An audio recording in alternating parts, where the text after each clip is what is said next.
नबी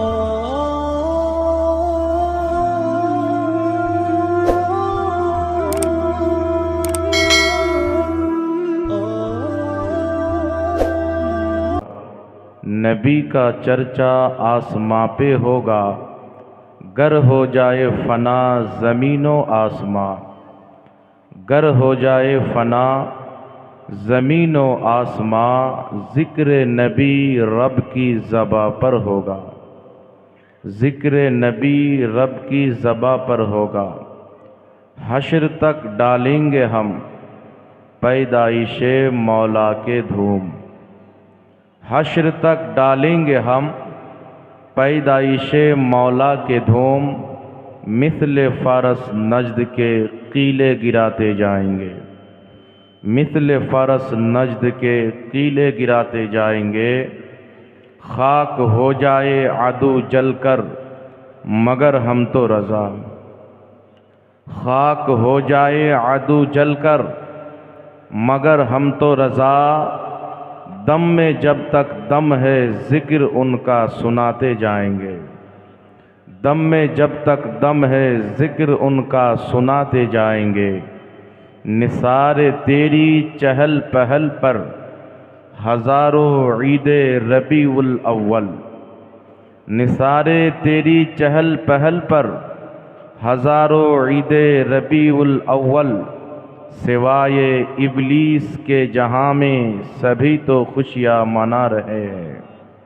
सिवाए इबलीस के जहाँ में सभी तो खुशियाँ मना रहे हैं। सुभान अल्लाह, सुभान अल्लाह। अल्हम्दुलिल्लाह, समस्त तारीफ प्रशंसा गुणगान মহান রব্বুল আলামিন ওয়াহদাহু লা শরীকের জন্য, যে আল্লাহ ব্যতীত কেউ ইবাদতের যোগ্য নয়, যে আল্লাহ ব্যতীত কেউ সেজদা পাওয়ার যোগ্য নয়, যে মহান রব্বুল আলামিনের জাত ও সিফাতে কোনো রকমের কোনো শরীক বা অংশীদার নাই, সে মহান রব্বুল আলামিন ওয়াহদাহু লা শরীকের অগণিতবার অসংখ্যবার শুকরিয়া আদায় করি, যিনি জমিন আসমান পাহাড় পর্বত জান্নাত জাহান্নাম নবী রসুল ফরিস্তা জিন্নাত ইনসান কুল কায়নাতকে সৃষ্টি করেছেন এবং তার সৃষ্টির মধ্যে মানব জাতিকে সর্বশ্রেষ্ঠ বানিয়েছেন এবং আমাদেরকে তার সর্বশ্রেষ্ঠ পয়গম্বর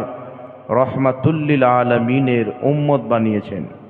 তাই আমরা সকলে আল্লাহ তাবারাক ওয়া তাআলার শুকরিয়া আদায় করি। সকলে পাঠ করুন আলহামদুলিল্লাহি রব্বিল আলামিন। আলহামদুলিল্লাহি রাব্বিল আলামিন। আল্লাহ পাকের হামদ ও সানার পর রসুল আকরাম নূরে মুজাসসাম সরওয়ারে দো আলম রহমাতুল্লিল আলামিন শফিউল মুজনবিন, মক্কার সরদার মদিনার তাজদার মা আমিনার লাল, ইমামুল আম্বিয়া সৈয়দুল আম্বিয়া, শাফাতের কান্ডারি রহমতের ভান্ডারি, কাল কায়ামতের কঠিন দিনে সুন্নি সহিহুল আকিদা মুসলিমদের শাফাআতকারী, তাহা ওয়া ইয়াসিন সিরাজা মুনির বশির ও নজির, আহমদে মুজতবা জনাবে মুহাম্মদুর রসুল্লাহ সাল্লাল্লাহু তাআলা আলাইহি ওয়া আলিহি ওয়াসাল্লামের প্রতি অগণিতবার অসংখ্যবার দুরুদ ও সালাম বর্ষিত হোক, গর্বিত হোক। সকলে পড়ুন আল্লাহুম্মা আমিন। আলহামদুলিল্লাহ, এখনই আপনারা আমার পূর্বে হযরত আল্লামা মাওলানা কারি কামাল উদ্দিন কলিমি সাহেব কিবলার খুব মধুর কণ্ঠে নাতে রসুল মনকাবাতে আউলিয়া শ্রবণ করলেন। মন চাচ্ছিল আরও শুনি, কিন্তু সবাইকে শুনতে হবে, তাই সময়ের ঘাটতির কারণে তিনি নাতে রসুল পাঠ করা বন্ধ করে আমাকে মাইকের জিম্মেদারি সঁপে দেওয়া হয়েছে। এবং আপনারা আরেকজন যোগ্য আলিম হযরত আল্লামা মাওলানা মুআজ্জম হোসেন কলিমি সাহেব কিবলার খুব সুন্দর বক্তব্য শ্রবণ করলেন।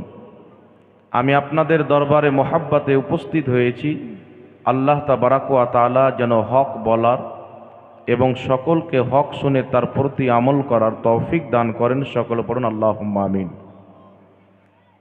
একবার মোহাব্বতের সহিত ভক্তি ভরে নিজের নবী সাল্লাল্লাহু আলাইহি ওয়াসাল্লামের মহব্বতে দুরূদ শরীফের হাদিয়া পেশ করুন। আল্লাহুম্মা সাল্লি সাল্লি আলা সাইয়্যিদিনা সাইয়্যিদিনা মাওলানা মুহাম্মদ ওয়া আলা আলি সাইয়্যিদিনা মাওলানা মুহাম্মদ সাল্লাল্লাহু তাআলা আলাইহি ওয়া আলিহি ওয়াসাল্লাম।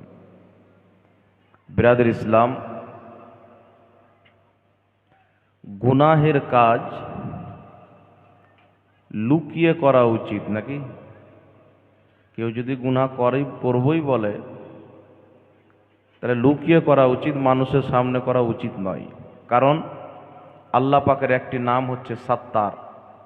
গোপনীয় গুনহার উপরে আল্লাহ পাক পর্দা ঢেলে দেয়। একটু সুবহানাল্লাহ বলতে হবে। কিন্তু নেকির কাজ প্রকাশ্যে করা উচিত।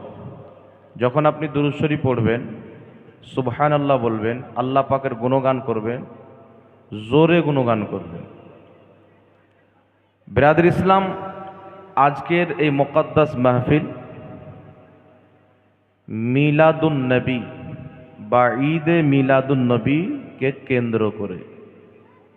ঈদ মানে হচ্ছে খুশি, মিলাদ মানে হচ্ছে জন্ম, নবী মানে হচ্ছে আমাদের নবী। আমাদের নবীর দুনিয়াতে জন্ম গ্রহণ করার খুশি, জোরে বলতে হবে সুবহানাল্লাহ। যদি কোনো ব্যক্তি রাসূল করিম সাল্লাল্লাহু আলাইহি ওয়াসাল্লামের আগমনে, জন্ম হওয়াতে খুশি না হয়, আনন্দিত না হয়, এইটা হচ্ছে সিফাতে ইবলিসি। আর নবী পাকের আগমনে খুশি হওয়া, আনন্দিত হওয়া স্বয়ং আল্লাহ রাব্বুল আলামিনের সুন্নাত। জোরে বলেন সুবহানাল্লাহ। আজকে আমার বক্তব্য হবে মিলাদুন নবীকে নিয়ে। দুনিয়াতে বহুত রকম টুপিওয়ালা, দাড়িওয়ালা মাওলানা বেরিয়েছেন। কিছুর পিছে লাগুক আর না লাগুক, 12 রবিউল আউয়ালের চাঁদ যখন বের হয় লাল মরিচ লেগে যায়। তো মরিচ লাগার কারণ কি? কেন মরিচ লাগে? মিলাদুন নবী কেন পালন করব?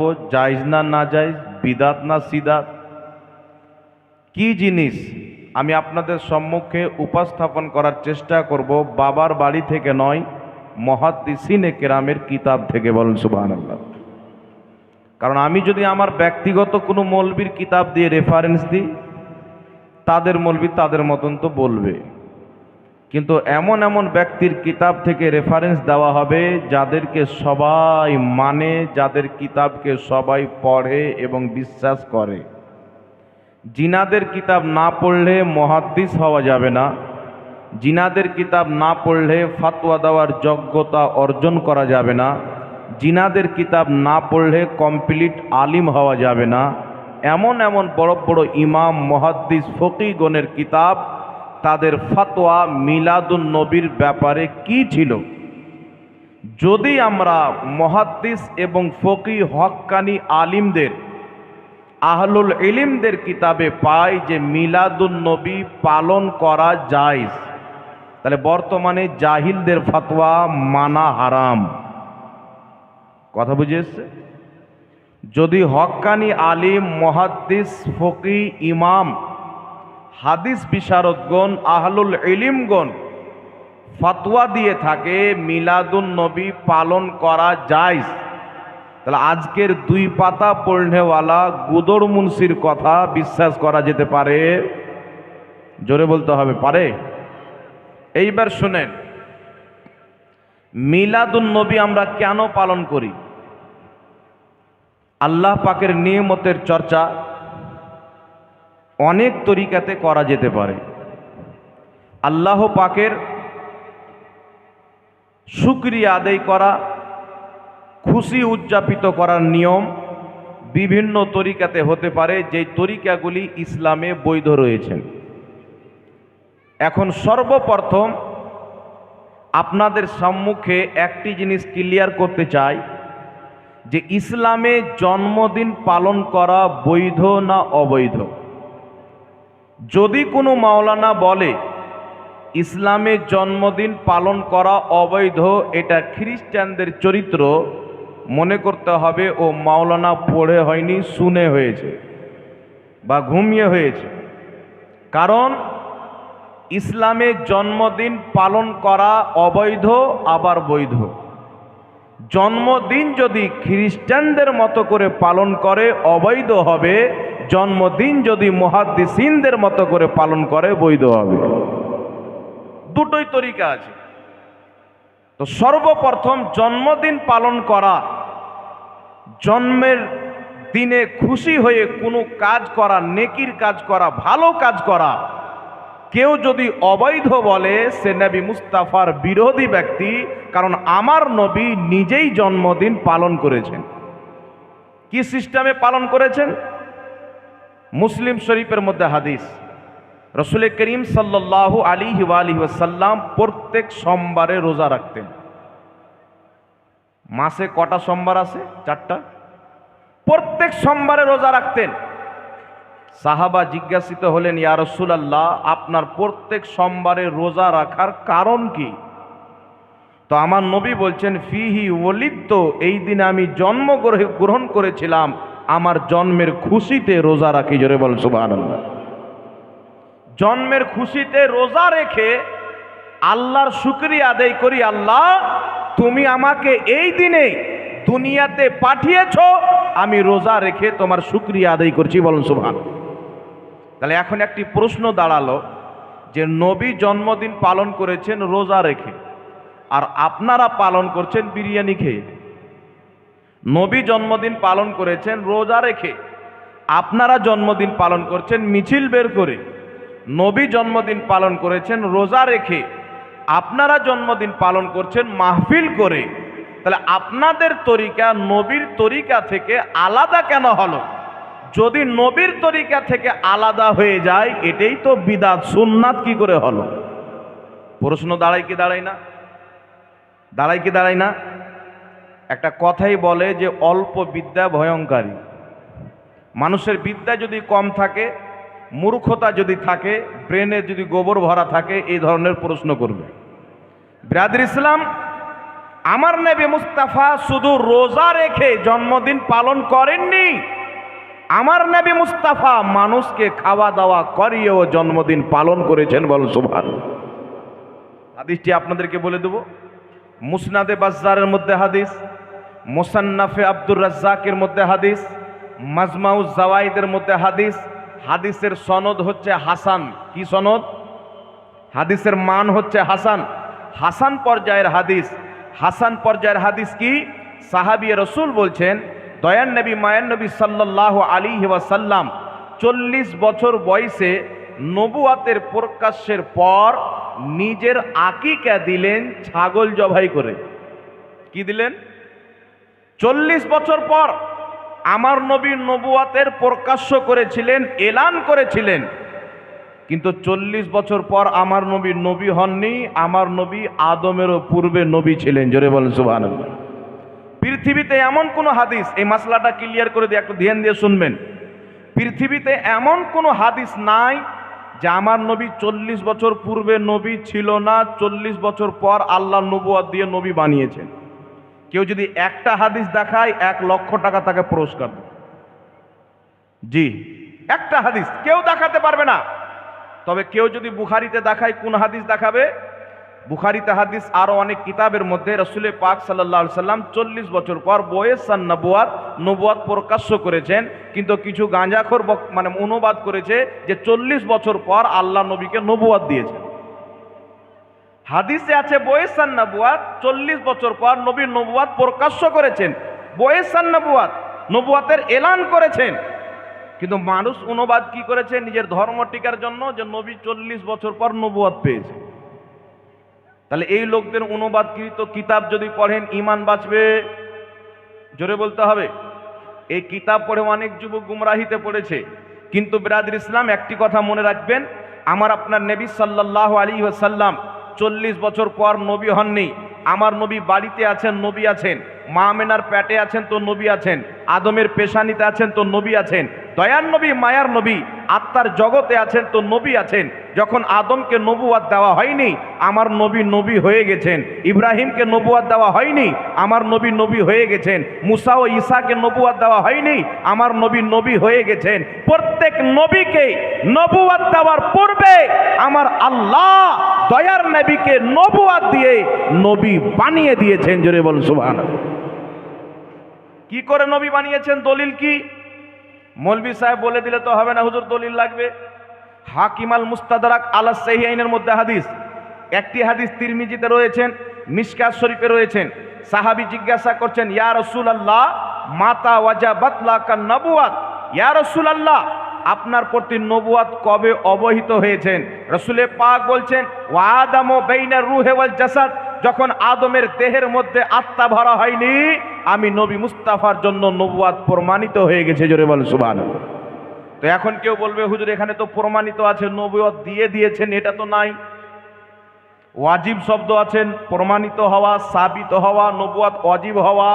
তো নবীর প্রতি নবুয়াত আত্মার জগতই ওয়াজিব হয়ে গেছেন, কিন্তু নবুয়াত দিয়েছেন 40 বছর পর, এই মানা বের করতে পারে?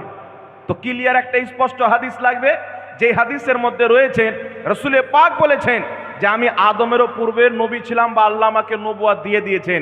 এইরকম যদি কোনো সহি হাদিস পাওয়া যায় তাহলে মানা যাবে কি যাবে না? জোরে বলতে হবে। ঘুমিয়ে আছেন নাকি? মানা যাবে কি যাবে না? হাকিম আল মুস্তাদরাক আলা সাহিহাইনের মধ্যে হাদিস, তাবরানী শরীফের মধ্যে হাদিস, তারিখুল কবিরের মধ্যে ইমাম বুখারী হাদিসটি লিখেছেন। ইমাম হাকিম রাহমাতুল্লাহ আলাইহি বলছেন, হাদা হাদিসুন সহিহুল ইসনাদ, এই হাদিসের সনদ হচ্ছে সহি। হাদিস কি? সাহাবা জিজ্ঞাসা করছেন, ইয়া রাসূলুল্লাহ মাতা কুনতা নবিয়ান, ইয়া রাসূলুল্লাহ আপনি নবী কবে হয়েছেন, বা আপনি নবী কবে ছিলেন, বা আপনাকে নবুয়াত কবে দেওয়া হয়েছে? দয়ার নবী বলছেন, কুনতু নবিয়াও, আমি ওই সময়তে নবী হয়ে গেছিলাম, ওয়া আদামু বাইনার রূহি ওয়াল জাসাদ, যখন আদমের দেহের মধ্যে আত্মা ভরা হয়নি আমি মুস্তাফা নবী হয়ে গেছিলাম। বল সুবহানাল্লাহ। কুনতু নবিয়াও, আমি নবী হয়ে গেছিলাম। তাহলে নবুয়াত না দিলে নবী হওয়া যায়? জোরে বলতে হবে বাবা। ইলিম না শিখলে আলিম হওয়া যায় না, বক্তব্য না দিতে জানলে বক্তা দেওয়া হয় না, মাস্টারি না করতে জানলে মাস্টার হওয়া যায় না, ওষুধের ব্যাপারে জ্ঞান না রাখলে ডক্টর হওয়া যায় না। নবুয়াত না দিলে নবী হওয়া যায়? আর আমার নবী বলছেন, কুনতু নবিয়্যান ওয়া আদামু বাইনার রূহি ওয়াল জাসাদ, আমি ওই সময়তে নবী হয়ে গেছিলাম যখন আদমের দেহের মধ্যে আত্মা ভরা হয়নি। এটা হচ্ছে মুহাম্মদ রাসূলুল্লাহর দেওয়া আকীদা। জোরে বল সুবহানাল্লাহ। আরেকটি হাদিস শুনিয়ে দিই আপনাকে। মানুষ যদি মানতে চায় রাসূলুল্লাহর একটা হাদিস যথেষ্ট, তবে আরেকটা হাদিস আপনাকে শুনিয়ে দিই আপনার ইমানের পোখতাগির জন্য, ইমানের তাজগি আনার জন্য।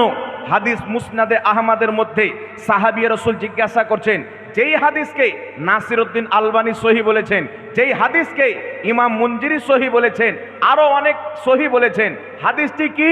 সাহাবা জিজ্ঞাসা করছেন, ইয়া রাসূলুল্লাহ মাতা জুইলতা নবিয়ান, ইয়া রাসূলুল্লাহ আপনাকে নবী কবে বানানো হয়েছে? একটু জোরে হবে না সুবহানাল্লাহ? মাতা জুইলতা নবিয়ান, ইয়া রাসূলুল্লাহ আপনাকে নবী কবে বানানো হয়েছে? আমার নবী বলছেন, ওয়া আদামু বাইনার রূহি ওয়াল জাসাদ, আদমের দেহের মধ্যে আত্মা ভরা হয়নি আমি মুস্তাফাকে নবী বানিয়ে দেওয়া হয়েছে। জোরে বল সুবহানাল্লাহ। তাহলে রাসূলুল্লাহর আকীদার সামনে কোনো মৌলবীর দেওয়া আকীদা চলবে? একটু জোরে বলতে হবে বাবা। কোনো পাগল ছাগলের আকীদা দেওয়া চলবে? তো নবী 40 বছর পর নবী হয়েছেন, এই আকীদা মৌলবীদের বানানো আকীদা। নবী আদমের সৃষ্টির পূর্বেও নবী ছিলেন। এই আকীদা মদিনার তাজদার মুহাম্মদ রাসূলুল্লাহর দেওয়া আকীদা। আর প্রত্যেক নতুন আকীদা হচ্ছে বিদাত, প্রত্যেক বিদাতই হচ্ছে জাহান্নামী। কথা বুঝে এসছি গেছিনি বাবা? তাহলে আমাদের নবী নবী কবে হয়েছেন? এখন আমি হাস্যকর হলাম, আপনাদের এলাকায় পশ্চিম বাংলার মাটিতে কিছু বক্তা বেরিয়েছে, বিনা পড়ালেখা বক্তা, মানে বাংলা বই পড়ে আলিমদেরকে চ্যালেঞ্জ করে, কিন্তু কোরআন বলছে জাহিলদের সাথে কথা বলিও না। কোরআন কি বলছেন? জাহিলদের সাথে কথা বলিও না। আল্লাহ তাবারাক ওয়া তাআলা জাহিলদের সাথে কথা বলতে নিষেধ করেছেন। গায়রে আলিমের জন্য বক্তব্য দেওয়া জায়েজ নয়, গায়রে আলিমের জন্য ফতোয়া দেওয়া হারাম, গায়রে আলিমের জন্য আকীদা বয়ান করা হারাম, গায়রে আলিমের জন্য কোরআন পাকের নিজি তাফসির করা হারাম। কোরআনের তাফসির করতে গেলে মুফাসসির হতে হবে, ফতোয়া দিতে গেলে মুফতি হতে হবে, ইলম দিতে গেলে আগে আলিম হতে হবে। কথা বুঝে এসছি গেছিনি বাবা? তো যুক্তি দিচ্ছে আপনাদের এলাকার একটা লোক, মাদ্রাসায় পড়েন, যুক্তি দিচ্ছে যে নবী যদি 40 বছর পূর্বে নবী হয়ে যেতেন, তাহলে 40 বছর পূর্বে তিনি নবুয়াতের দায়িত্ব কেন পালন করেন? যুক্তি দেখেন। কিন্তু আমরা আহলে সুন্নাত ওয়াল জামাত আমাদের নবীর কথাকে অন্ধভাবে বিশ্বাস করি। আমরা নবীর কথা অন্ধভাবে বিশ্বাস করি। আর নবী বলে দিলেন, আমি তখন নবী ছিলাম যখন আদমের দেহের মধ্যে আত্মা ভরা হয়নি। নবীর স্পষ্ট হাদিসের সামনে যে যুক্তি পেশ করবে তার ঈমান থাকতে পারে, জোরে বলতে হবে, তার যুক্তি চলবে। তবুও তার যুক্তির উত্তরটা দিয়ে দিচ্ছি বাবা, একটু লক্ষ্য করে শুনবেন। নবী যদি 40 বছর পূর্বে নবী থাকতেন, তাহলে 40 বছর পূর্বে নবুয়াতের দায়িত্ব কেন পালন করেননি? এখন আমি আপনাকে বলতে চাই, আমি কোরআন পাকের আয়াত পড়তেছি। মারিয়াম রাদিয়াল্লাহু তাআলা আনহার শিকামের মধ্যে জিবরিল আলাইহিস সালাতু ওয়াস সালাম বললেন, এসে আমি আল্লাহর পক্ষ থেকে এসেছি যেন তোমাকে একটা পবিত্র সন্তান দিতে পারি। তিনার মধ্যে আত্মা ভরে দিলেন। মারিয়াম বিনা বিবাহিতে আল্লাহ তাবারাক ওয়া তাআলা সেই মারিয়ামকে সন্তান দিয়েছিলেন, যিনার নাম হচ্ছেন ঈসা আলাইহিস সালাতু ওয়াস সালাম। মারিয়াম রাদিয়াল্লাহু তাআলা আনহা চিন্তায় চিন্তিত হলেন রব্বুল আলামিন। সারা পৃথিবীর মানুষ জানে, আমার এরিয়ার মানুষ জানে, আমি মারিয়াম একজন আবেদা মেয়ে, তৈয়বা মেয়ে, তাহেরা মেয়ে, জাহেদা মেয়ে, আমলকারী মেয়ে, পাকিজা মেয়ে। আমাকে তুমি সন্তান দিয়েছো, আমার বিয়ে হয়নি।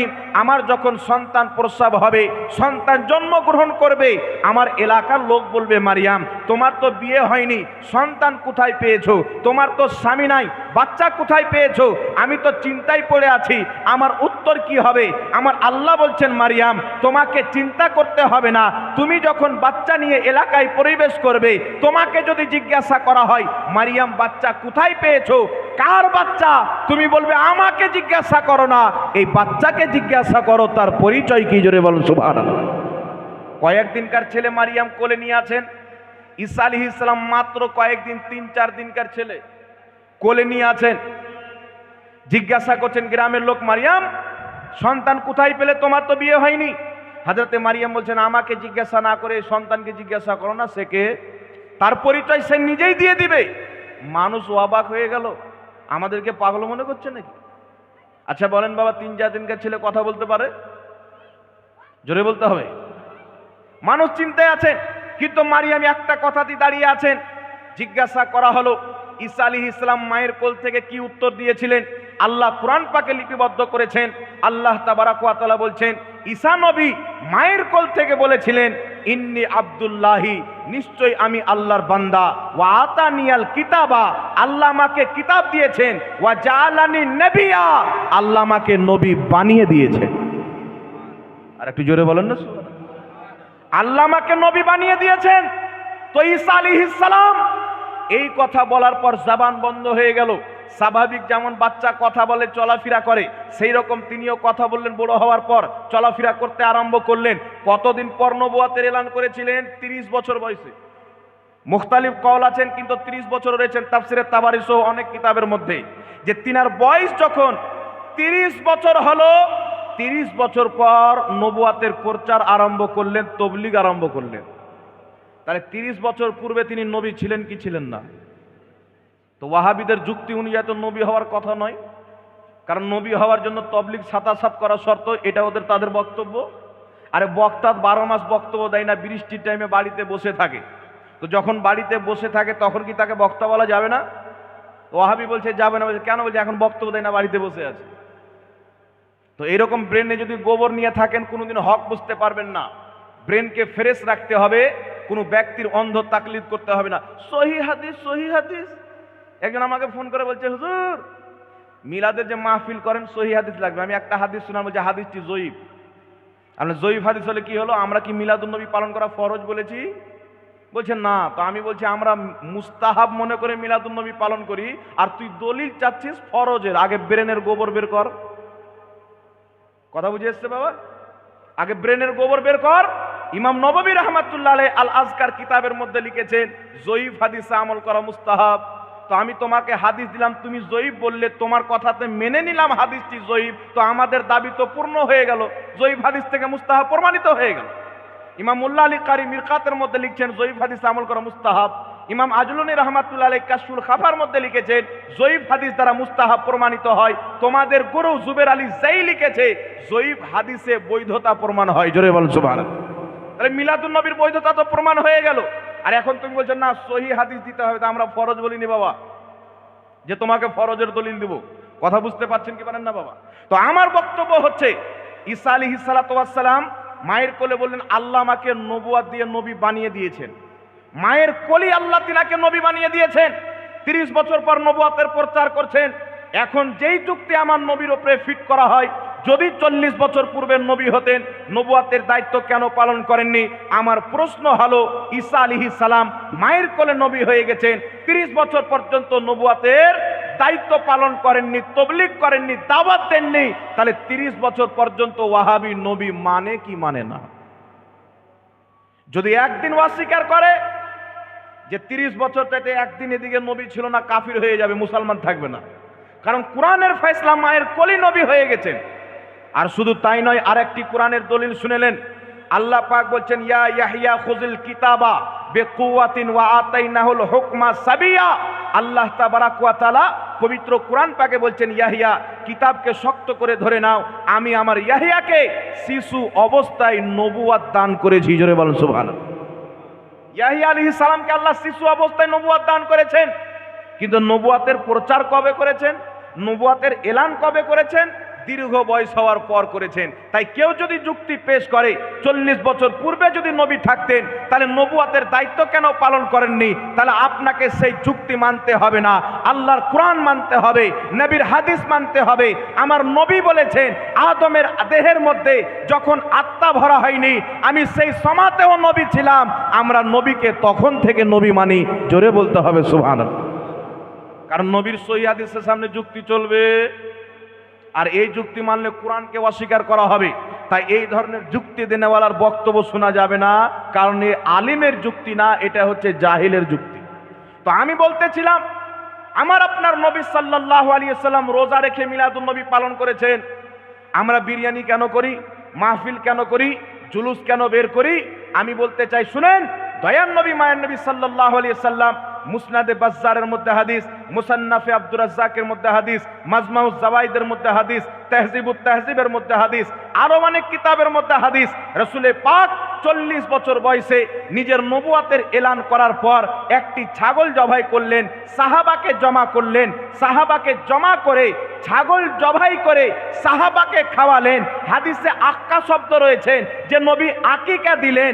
এই দিকে হাদিসের মধ্যে রয়েছেন ইমাম জালালউদ্দিন সিউতি আল হাবিলিল ফাতাওয়ার মধ্যে স্পষ্ট হাদিসটি উল্লেখ করে বলছেন দয়ার নবী মায়ের নবী যখন জন্মগ্রহণ করেন তিনার জন্মের 7 দিনের দিন তিনার দাদা আব্দুল মুত্তালিব তিনার আকিকা দিয়ে দিয়েছিলেন। আর একজন ব্যক্তির 2 বার আকিকা হয় না, তাহলে নবী 40 বছর পর নিজের আকিকা কেন দিলেন? ছাগল জবাই করে সাহাবীকে কেন খাওয়ালেন? ইমাম জালালউদ্দিন সিউতি বলছেন সেটা আকিকা ছিল না, দয়ার নবী মায়ার নবী ছাগল জবাই করে সাহাবাকে খাইয়ে নিজের মিলাদ পালন করেছেন। জোরে বলেন সুবহানাল্লাহ। আল্লাহু আকবার, আল্লাহু আকবার। নিজের মিলাদ পালন করে কিয়ামত পর্যন্ত নবী মুস্তাফা দলিল কায়েম করে দিয়েছেন যে কিয়ামত পর্যন্ত যারা আমার মিলাদকে কেন্দ্র করে খাওয়া দাওয়ার ব্যবস্থা করবে আমি নবী মুস্তাফার সুন্নাতে আমল হবে। জোরে বলেন সুবহানাল্লাহ। এখন যদি কেউ প্রশ্ন করে নবী পাকের 63 বছরের জিন্দেগিতে কোন দিন মিলাদুন নবী পালন করেছিল, তাকে বলে দিবেন নবুয়াতের এলানের পর করেছিল। কথা বুঝে শিখেছিনি বাবা? বলেন নবী তো একবার করেছিলেন, আপনারা প্রত্যেক বছর কেন করেন? তাহলে নবী পাক তো জিন্দেগিতে একবারই আজান দিয়েছেন, 5 ওয়াক্তের আজান তাহলে চলবে না? নবী জিন্দেগিতে একবারই হজ করেছেন, বারবার হজ চলবে না? আরে যেই কাজ নবী মুস্তাফা একবার করেছেন উম্মত যত বার করবে আল্লাহ তাকে সওয়াব দান করবে। আমরা প্রত্যেক বছর করি, প্রত্যেক দিনও করতে পারি। আমাদের যখন ইচ্ছা করে বাড়িতে মিলাদ দিয়ে দিই, দোকানে মিলাদ দিয়ে দিই, নবীর সুন্নাতে আমল করি। তাহলে হাদিস কি বোঝা গেল? রোজা রেখেও জন্মদিন নবীর পালন করা যায়, খাওয়া দাওয়ার ব্যবস্থা করেও করা যায়। দুটো তরিকা পেলেন কি পেলেন না? কথা বলতে হবে বাবা। রোজা রেখেও নবীর জন্মদিন পালন করা যাবে। এখন কেউ বলতে পারে হুজুর ওটা তো আকিকা ছিল, আকিকা। একটা লোকের কতবার আকিকা হয়? বলবে হাদিসে আক্কা শব্দ রয়েছে, আকিকা শব্দ, তো মেনে নিলাম আকিকা ছিল। আকিকা কাকে বলে? আকিকা বলা হয় বাচ্চা জন্মের খুশিতে জানোয়ার জবাই করে, সেটাকে আকিকা বলা হয়। মানে বাচ্চা জন্মের খুশি পালন করার জন্য আকিকা করা হয়, ছাগল জবাই করা হয়, গরু জবাই করা হয়।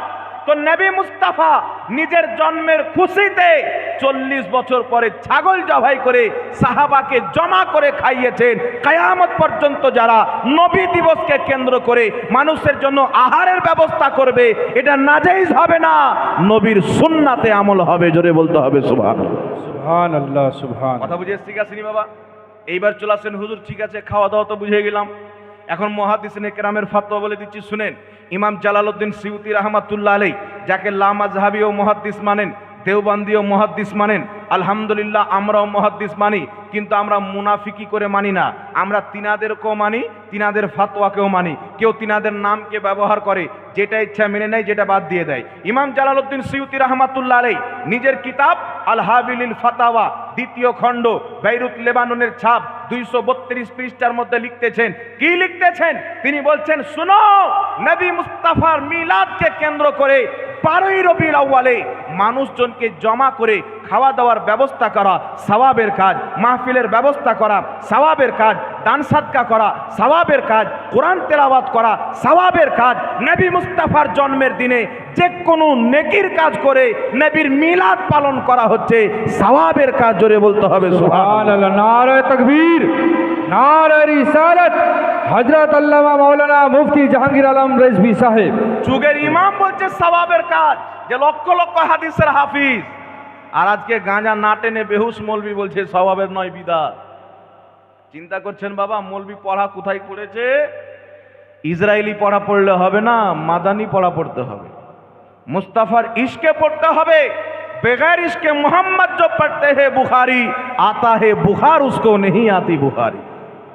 শুধু ইমাম সিউতি নয়, জগৎ বিখ্যাত ইমাম মক্কার ফকি হযরতে ইমাম ইবনে হাজার মক্কি রহমাতুল্লাহ আলাইহি নিজের কিতাব ফাতাওয়া হাদিসিয়ার মধ্যে স্পষ্ট ফতোয়া দিয়েছেন, নবী মুস্তাফার মিলাদকে কেন্দ্র করে মানুষজনের খাবারের ব্যবস্থা করা, জিক্র আজকারের মাহফিলের ব্যবস্থা করা, কোরআন তেলাওয়াতের ব্যবস্থা করা, যে কোনো নেকির কাজ মুসলমান যুগ যুগ থেকে করে আসছে। এটা কোনোই মতে অবৈধ নয়, বরং এইগুলো ভালো কাজের অন্তর্ভুক্ত, যাতে সওয়াব পাওয়া যায়। জোরে বলতে হবে সুবহানাল্লাহ। তো মুহাদ্দিসিনের ক্লিয়ার ফতোয়া থাকতে কোনো মূর্খ জাহিলের ফতোয়া আমাদের কাছে চলবে না। জাহিল জাহিলকে বোকা বানাতে পারে, আহলে সুন্নাত ওয়াল জামাতকে নয়। কারণ আহলে সুন্নাত ওয়াল জামাত কোনো মৌলবীর কথাতে চলে না, আহলে সুন্নাত ওয়াল জামাত চলে মুহাদ্দিসিনদের কথাতে। জোরে বলেন সুবহানাল্লাহ। কারণ তাদের মধ্যে হাদিস পেয়েছি, তাদের মাধ্যমে দিন পেয়েছি, তাদের মাধ্যমে আমরা ইলম পেয়েছি। কথা বুঝে এসছি কি আসেনি বাবা? এইবার আপনাদের সম্মুখে বলতে যাই শুনেন, মিলাদুন নবীর মাহফিল কাকে বলা হয়?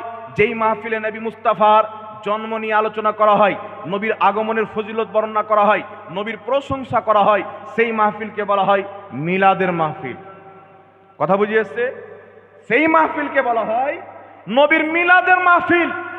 এখন নবীর মিলাদের মাহফিল কোনো কিতাবে আছে কি নাই? আমি তো হাওয়ালা শুনিয়ে দিলাম ইমাম সিউতি, ইমাম ইবনে হাজার মক্কি। এখন যদি আপনাকে শোনাতে আরম্ভ করি, একটা না দুটা নয়, শত শত মুহাদ্দিসিনের ফতোয়া আপনাকে দিতে পারি। তবে একটি হাদিস দিয়ে দিচ্ছি শুনেন। হিলিয়াতুল আউলিয়ার মধ্যে হাদিস, আরো অনেক কিতাবের মধ্যে রয়েছেন। قالت عائشة صديقة رضي الله تعالى عنها تذكر رسول الله صلى الله عليه وسلم وأبو بكر رضي الله تعالى عنه মিলাদুহুমা ইনদি। আম্মা জান আয়েশা সিদ্দিকা রাদিয়াল্লাহু তাআলা আনহা বলেন, আমার হুজরায়ে মুবারাকাতে নবী পাক সাল্লাল্লাহু আলাইহি সাল্লাম উপস্থিত ছিলেন। আমার পিতা সমস্ত সাহাবার সরদার, সমস্ত সাহাবার লিডার, সমস্ত সাহাবার ইমাম আবু বকর সিদ্দিক উপস্থিত ছিলেন। উপস্থিত থেকে কি করলেন? মিলাদ মাউলিদুহুমা ইনদি, তারা নিজ নিজ মিলাদ বয়ান করলেন। জোরে বলতে হবে সুবহানাল্লাহ। তো মিলাদুন নবীর মাহফিল স্বয়ং মুহাম্মদ রাসূলুল্লাহ করেছেন, মিলাদুন নবীর মাহফিল আবু বকর সিদ্দিক করেছেন, মিলাদুন নবীর বয়ান করনেওয়ালা নবী এবং সাহাবী, আর মিলাদুন নবীর মাহফিলে শ্রোতা হিসাবে শুননেওয়ালা নবীর স্ত্রী আয়েশা। জোরে বলতে হবে সুবহানাল্লাহ। সুবহানাল্লাহ, সুবহান। তাহলে যেই মাহফিল নবী করেছেন ওই মাহফিল নাজায়েজ হবে? জোরে বলতে হবে বাবা। কোনই মতে নাজায়েজ হতে পারে? তার জন্য আমরা মিলাদের মাহফিল করি, মানুষের খাওয়া দাওয়ার ব্যবস্থা করি, নবী থেকে প্রমাণিত। কেউ যদি রোজা রাখতে চায়, আলহামদুলিল্লাহ, রোজা রাখাও নবীর কর্ম। মানুষকে খাওয়া দাওয়া করতে চাই, সেটাও নবীর কর্ম। মাহফিল করতে চাই, সেটাও নবী থেকে প্রমাণিত। কোনোটা খারাপ কাজ নয়। মাহফিলে কাউকে গালি দেওয়া হয় না, আল্লাহ রসুলের কথাই বলা হয়। কথা বুঝে এসছি গেছিনি বাবা? কিছু বাংলাদেশে মৌলবি বেরিয়েছে, বলছে মিলাদুন নবীর নামে মাহফিল করাই বিদআত। আর ও বেটা মালয়েশিয়াতে গিয়ে মিলাদুন নবীর মাহফিল করছে, মানে 2 লাখ টাকা নাজরানা পেয়েছে, বেটা বিক্রি হয়ে গেছে। আবার বাংলাদেশে এসে বলছে হুজুর আপনি বলছেন মিলাদুন নবীর মাহফিল করা বিদআত, আর আপনি মালয়েশিয়াতে গিয়ে মিলাদুন নবীর মাহফিল করছেন। বলছে আমি ব্যানারের দিক দেখিনি, মানে দাজ্জাল কানা হয়ে গেছিল, ব্যানার দেখতে ভুলে গেছিল মিলাদুন নবীর মাহফিল। তো এরা হচ্ছে মুনাফিক। আমার নবী বলেছেন মুনাফিকের চরিত্রের মধ্যে একটি চরিত্র হচ্ছে যে বলবে কিছু, আমল করবে কিছু, আর যখন কথা বলবে মিথ্যা বলবে। তো ব্রাদার ইসলাম, এদেরকে চিনতে হবে। মিলাদুন নবী পালন করা, শুনেন, যদি মিলাদুন নবী পালন করা বর্তমান জামানায় নামধারী কিছু আহলে হাদিস বেরিয়েছে, সুবহানাল্লাহ, নাম শুনেছেন বাবা? এরা মনে করছে যে আমাদের চাইতে বড় হক কেউ নয়, কেউ নয়। নবী পাকেরও ভুল আছে, কিন্তু আমাদের ভুল নাই, এটা ওদের দাবি। মিথ্যা বলি না? আমার মোবাইলে ভিডিও আছে। বাংলাদেশের একটা গাঁজাখোর মৌলবী মুজাফফর বিন মহসেন, কাফিরের বাচ্চা, কাফির বললেও চলবে, বলছে যে আল্লাহর নবী সাল্লাল্লাহু আলাইহি সাল্লামের কোনো ডিগ্রি ছিল না, তাই তার ভুল হয়েছে। আর আমাদের ডিগ্রি, মুহাদ্দিস, মুফতি, ফকি, কারি, আলিম, তার ডিগ্রি ছিল না, অনেক ভুল হয়েছে। আমাদের অনেক ডিগ্রি, আমাদের ভুল হবে না। বলেন তো বাবা, এই হারামজাদার ইমান আছে? কথা বলেন। এখন তার মাতাল ভক্ত এসে কমেন্টে বলবে যে আর কোনো কাজ নেই, খালি মৌলবীকে গালি দিচ্ছে। তো তোর মৌলবী আমার নবীকে গালি দিল, তুই কষ্ট পালি না? আর তোর মৌলবীকে আমি বকলে কষ্ট পাস? তোর মৌলবীর কলমা পড়েছিস না নবীর? তো তোমার আমার মধ্যে তফাৎ হলো, কেউ নবীকে গালি দিলে আমরা কষ্ট পাই, কারণ আমরা নবীর উপরে ঈমান এনেছি। আর তোমাদের মৌলবীকে গালি দিলে কষ্ট পাও, কারণ তোমরা নবীর উপরে নয়, তোমাদের মৌলবীর উপরে ঈমান নিস। তো কারা জান্নাতে যাবে? নবীর উপরে ঈমান আননেওয়ালা না মৌলবীর উপরে? মুসলমান কারা? যারা রাসূলুল্লাহ সাল্লাল্লাহু আলাইহি সাল্লামের উপরে ঈমান এনেছে, তারাই হলো মুসলমান। একটু জোরে বলতে হবে সুবহানাল্লাহ। এখন চলে আসেন বিরাদর ইসলাম, রাসূল মুআজ্জম সাল্লাল্লাহু আলাইহি সাল্লামের আগমন 12ই রবিউল আউয়াল। কিছুদিন পূর্বে একটা লাইভ দেখেছিলাম, 2-4টা মূর্খ মৌলবী বসেছে দাড়ি লাল রং করে, আর আলা হযরতের হাওয়ালা দিয়ে বলছেন যে বেরেলভীদের ইমাম আহমদ রাজা খান বলেছেন নবীর জন্মের তারিখ হচ্ছে 9 তারিখ। ডাহা মিথ্যা কথা। আর মিথ্যা না বললে ওয়াহাবি হওয়া যায় না। ওয়াহাবি হওয়ার জন্য প্রথম মিথ্যা বলতে হবে, তারপরে দাখলা হবে। আলা হযরতের নামে মিথ্যাচার করছেন, কিন্তু আলহামদুলিল্লাহ আমি চ্যালেঞ্জ করছি, আমি দেওবন্দির কিতাবে দেখাতে পারবো নবীর জন্মের তারিখ 12ই রবিউল আউয়াল। হাদিসের কিতাবে দেখাতে পারবো নবীর জন্মের তারিখ 12ই রবিউল আউয়াল। লামাযহাবীদের ইমামদের কিতাবে দেখাতে পারবো নবীর তারিখ 12ই রবিউল আউয়াল। একজন ইমামের ইজমা দেখাইতে পারবো, সেই ইমাম বলেছেন 12ই রবিউল আউয়াল নবীর জন্মের তারিখ, তার উপরে ইজমা হয়েছে। জোরে বলেন সুবহানাল্লাহ। সবারই কিতাবের মধ্যে লেখা আছে। কিন্তু এখন তারা কি করে? মানুষকে গুমরা করে। দেখছে এই বলে তো এরা থামে না, তো তারিখকে চেঞ্জ করে দিই। বেটা যতই ফতোয়া দাও, নবী মুস্তাফাকে মাননেওয়ালা, নবীর কলমা পড়নেওয়ালা নবীর মিলাদকে তালাক দিবে না, তোমার মতন মৌলবীকে তালাক দিতে পারে। কারণ আমরা নবীর কলমা পড়েছি, কোনো মৌলবীর কলমা পড়িনি। এখন আপনাকে বুঝতে হবে ব্রাদার ইসলাম, একটু আমার দিকে লক্ষ্য করেন। নবী পাকের আগমন দিবসে খুশি হওয়া কার আলামত, আর দুঃখিত হওয়া কার আলামত? এখন বড় বড় ফতোয়া বেরিয়েছে। এখন বলছে হুজুর খুশি নিব, ঠিক আছে, কিন্তু নবী এই দিনে জন্মগ্রহণ করেছিলেন, নবী তো এই দিনই মরেছেন, তো মরার দুঃখটা নেন না, খুশিটা কেন নিচ্ছেন? বেটা খুশি আমরা নিয়ে নিচ্ছি, দুঃখটা তোরা নিয়ে নে। আমরা খুশি পালন করব, তোমরা কান্না করো না। তোমাদেরকে আমরা কিছু বলতে গিয়েছি? কিছুই বলতে জানি। তো তোমরা না কান্না করছো আর না তোমরা খুশি পালন করছো, তোমরা জ্বলছো, আর জ্বলা হচ্ছে শয়তানের কাজ। আল বিদায়া ওয়ান নিহায়া তোমাদের গুরুর লেখা কিতাব, ইবনে কাসির লিখতেছেন নবী পাক সাল্লাল্লাহু আলাইহি সাল্লাম যখন জন্মগ্রহণ করেছেন, আল্লাহু আকবার কবীরা। সৃষ্টির সমস্ত সৃষ্টি খুশি ছিল, একমাত্র ইবলিস কান্না করেছিল। 3 জায়গাতে ইবলিস কান্না করেছিল, তার মধ্যে একটি হচ্ছে নবীর জন্মের দিনে। ফেরেশতা খুশি আছেন, আমার আল্লাহ খুশি আছেন। ইমাম সিউতি রহমাতুল্লাহ আলাইহি খাসাইসুল কুবরার মধ্যে হাদিস লিখেছেন, দয়ার নবী মায়ার নবী বলেন, আমি মেরাজের রাত্রিতে যখন আসমান গেলাম, প্রথম আকাশে একটি পিলার দেখতে পেলাম, দ্বিতীয় আকাশে একটি পিলার, তৃতীয় আকাশে একটি পিলার, প্রত্যেক আকাশে একটি করে পিলার দেখতে পেলাম। আমি নবী মুস্তাফা জিবরিলকে বললাম, জিবরিল প্রত্যেক আকাশে একটি করে পিলার কেন?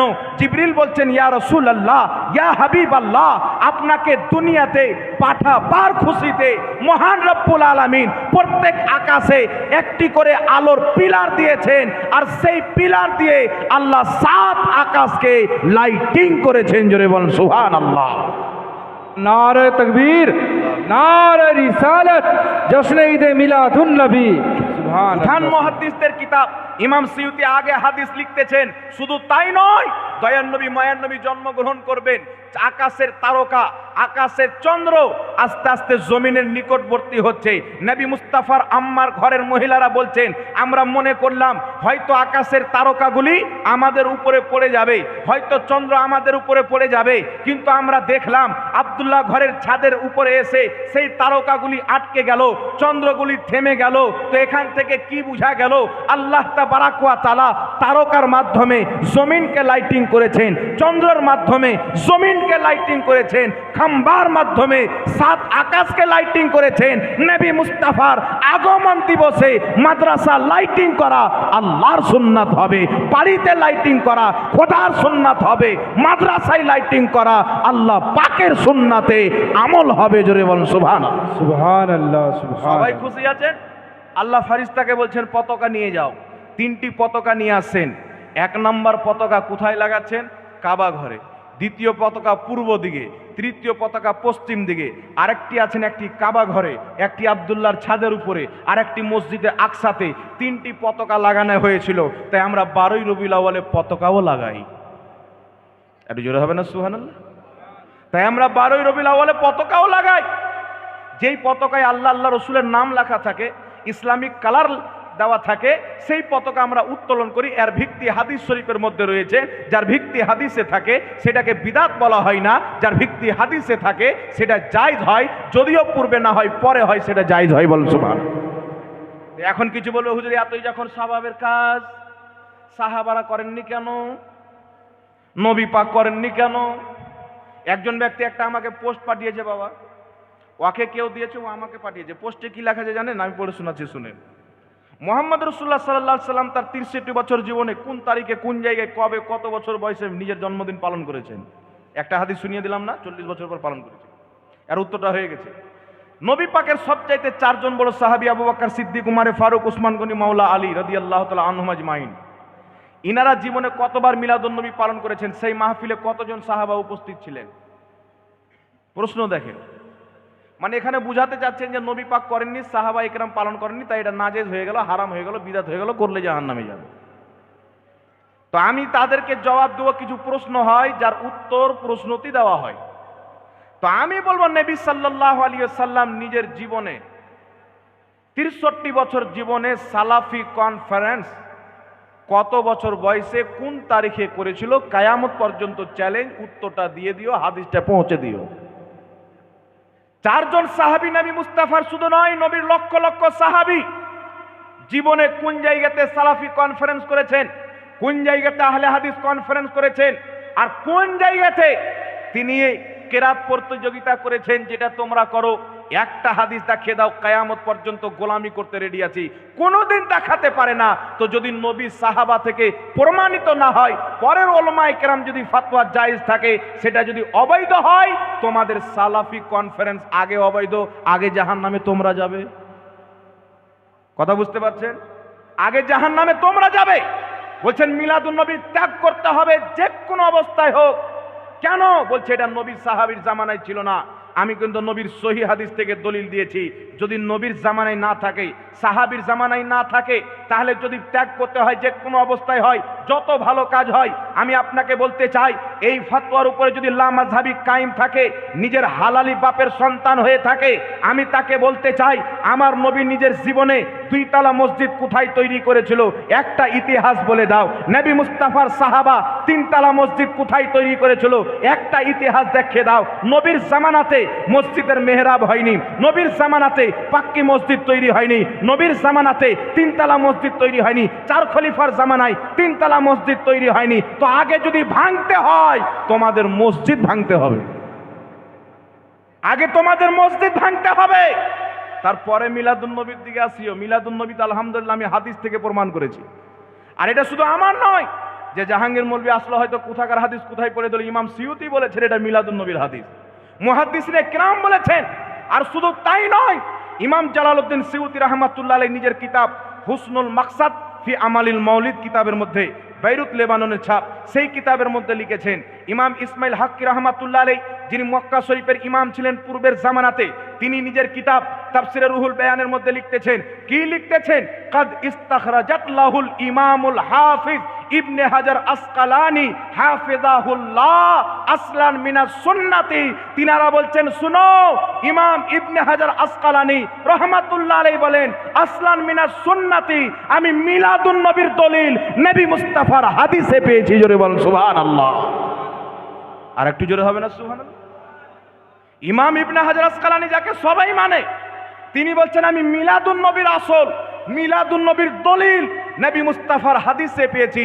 ইমাম সিউতি আল হাবিলিল ফাতাওয়ার মধ্যে একই কথা বলছেন, যে আমি মিলাদুন নবীর দলিল আসলান মিনাস সুন্নাতি, নবী মুস্তাফার হাদিস থেকে পেয়েছি। তিনারা হাদিস পেশ করে দিয়েছেন, আমার নবী 40 বছর পর নিজের জন্মের খুশিতে ছাগল জবাই করে খাইয়েছেন। তাহলে কি বোঝা গেল, মুহাদ্দিসিনে কেরামের দৃষ্টিতে মিলাদুন নবীর ভিত্তি হাদিসের মধ্যে রয়েছেন, ফুকাহায়ে কেরামের দৃষ্টিতে মিলাদুন নবীর দলিল হাদিসের মধ্যে রয়েছেন। তাহলে বোঝা গেল মুহাদ্দিসিনদের শরীয়তে মিলাদুন নবী পালন করা যায়, ইহুদিদের শরীয়তে না যায়।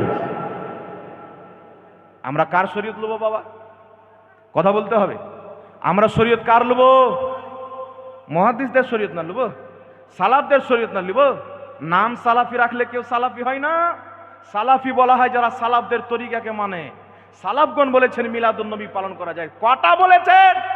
অন্তরের খাতায় লিখেলেন, রেকর্ডিং হচ্ছে, মিডিয়ার মাধ্যমে প্রচার হবে।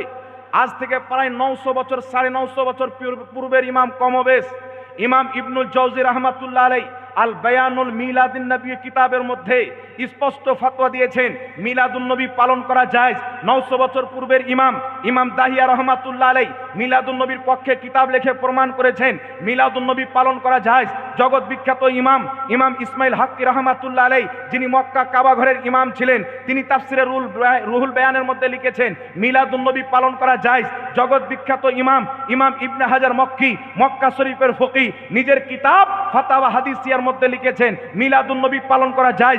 জগৎ বিখ্যাত ইমাম শারহে বুখারী ইমাম কাস্তালানী রাহমাতুল্লাহ আলাইহি মাওয়াহিবুল্লাহ দুনিয়া কিতাবের মধ্যে লিখেছেন মিলাদুন নবী পালন করা যায়। বিশ্ববিখ্যাত ইমামুল্লাহ আলী কারি রাহমাতুল্লাহ আলাইহি নিজের কিতাব মাওয়ারিদুর রাবি ফি মাউলিদিন নবী কিতাবের মধ্যে লিখেছেন মিলাদুন নবী পালন করা যায়।